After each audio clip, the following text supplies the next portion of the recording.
안녕하세요. 저는 오늘 동물의 진화 과정에 의한 파충류의 특성에 대해 발표하겠습니다.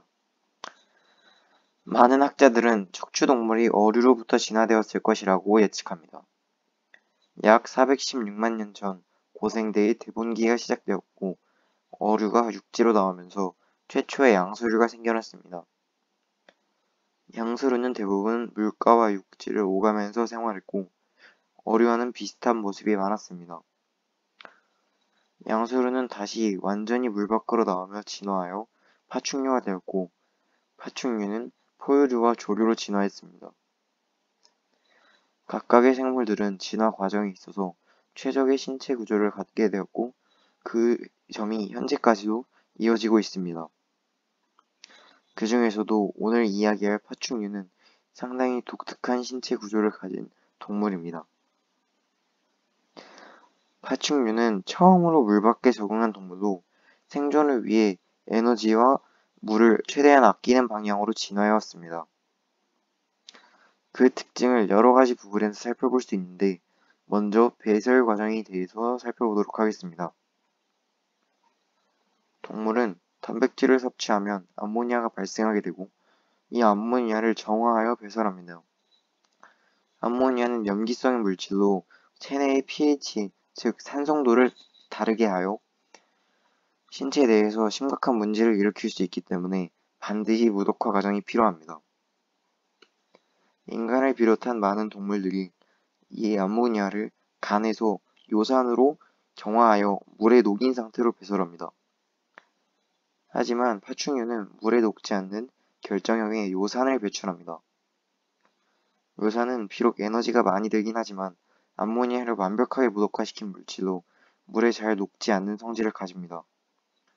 그렇기 때문에 이런 장점을 채택하여 파충류는 물을 이용하지 않고 몸 안에 있는 노폐물을 배설할 수 있도록 진화한 것입니다.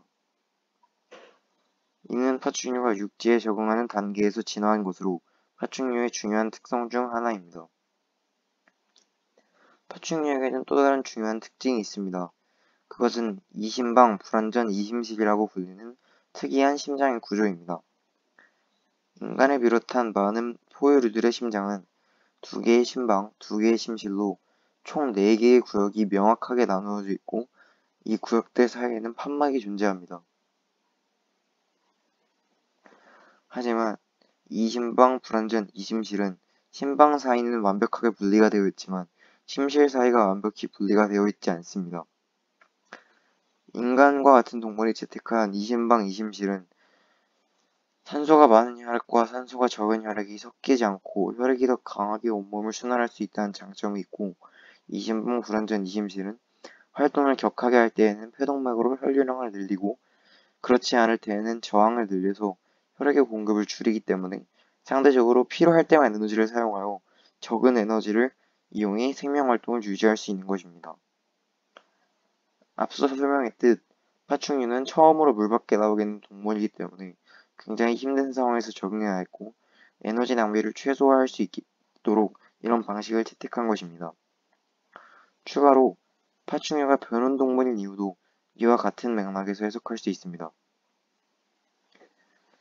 인간을 비롯한 많은 동물들은 체온을 일정하게 유지하기 위해 많은 에너지를 사용합니다. 하지만 파충류와 같이 변온동물이 되면 체온 유지에 사용되는 에너지가 없기 때문에 불필요한 에너지 사용을 줄일 수 있습니다.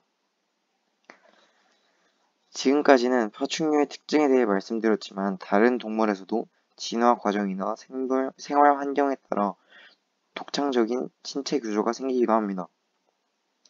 조류는 날아야하기 때문에 신체의 많은 부분에서 무게를 줄일 수 있도록 진화했고 바다에 사는 물고기인가 담수어인가에 따라서도 굉장히 많은 차이가 나타나기도 합니다. 이는 동물들이 진화하는 과정에서 장단점을 가진 신체의 구조 중 장점을 최대한 활용할 수 있도록 유리한 것을 채택하는 것입니다. 이처럼 많은 동물은 자신의 상황에 맞게 특정한 방식을 이용하여 진화해 왔기 때문에 인간과 또 다른 동물과도 많은 차이점을 보이기도 합니다. 하지만 이런 동물의 특이한 구조를 알아보고 이 이유에 대해 생각해보는 것도 굉장히 재밌는 일이라고 생각합니다. 제 발표는 여기까지입니다. 들어주셔서 감사합니다.